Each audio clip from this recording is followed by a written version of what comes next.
Hey everybody, it's Brad with the Big Family Homestead, and today I'm going to show you what I think could be a super cool tiny house off-grid option, kind of a shell of a thing. So let's check this out. Now the inside is surprisingly nice in terms of the use of space. There's nothing here. No, just that you've got the staircase going up to the second level up there, which leaves this whole area really pretty open. I honestly think that if you had, maybe two adults and maybe a child, you'd be okay in something like this. I mean, those look like 16-inch rafters, and so you could really put some weight up there. Let's go upstairs and see what that looks like. It's got the nice gabled roof up here. But to give you an idea, it's got that loft. You could easily put some beds up here, and I'll tell you right now, it is 84 degrees outside, but just with those windows being open, it's not unbearable. I mean, if I had to hang out in here, I would say that I'd probably get a little sweaty, but it's not. I think with maybe a little fan, maybe a solar fan up on the roof, this would keep quite cool, especially downstairs. And the downstairs, well, the view from up here. You could really probably have a nice little place. I mean, this would make a great hunting cabin. I think it would make a great tiny house. It's a kit kind of thing. You could slap some solar panels on the top of this guy and be completely off grid. I think I would probably prefer to build it myself though, because my guess is you could probably build this joker for about a quarter of what they're selling it for. So yeah, Home Depot has this kit home. Well, it's not really a home, they're calling it a shed, but I do believe you could make this into a tiny house. Little solar panel action up there, get some fans going, and be completely debt-free in no time. And the porch here, that's pretty cool, except for the fact that it looks like it's only like 4 feet long.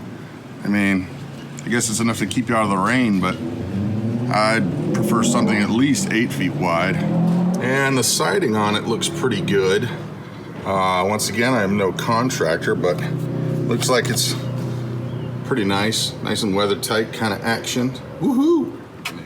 So now this is one of the interesting things. Base price, excluding upgrades, boom, $13,463.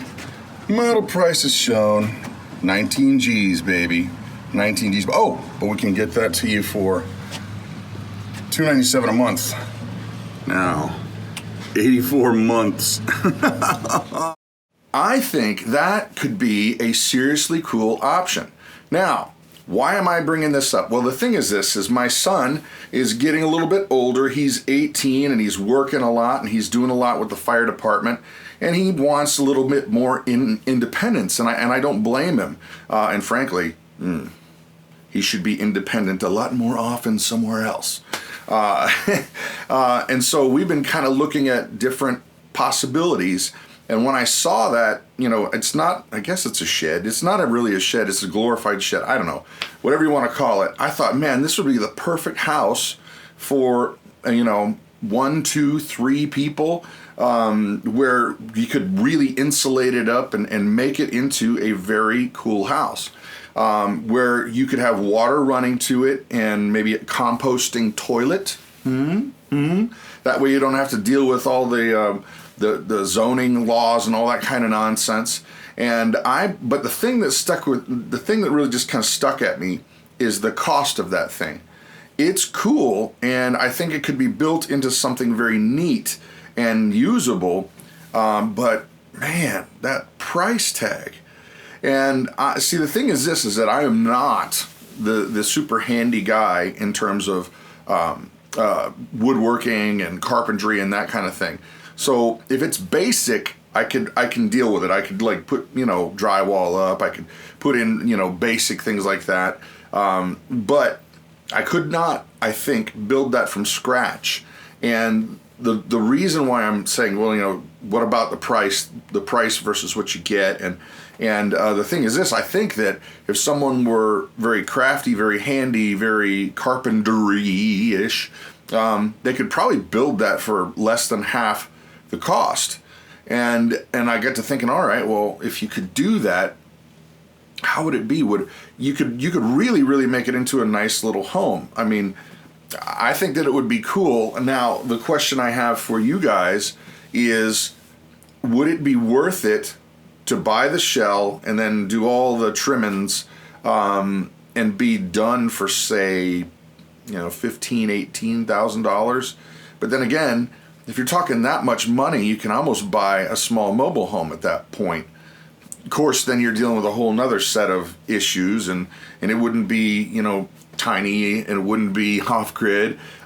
Things I like about that idea of having it tiny and off-grid is if we got to move, you can move it.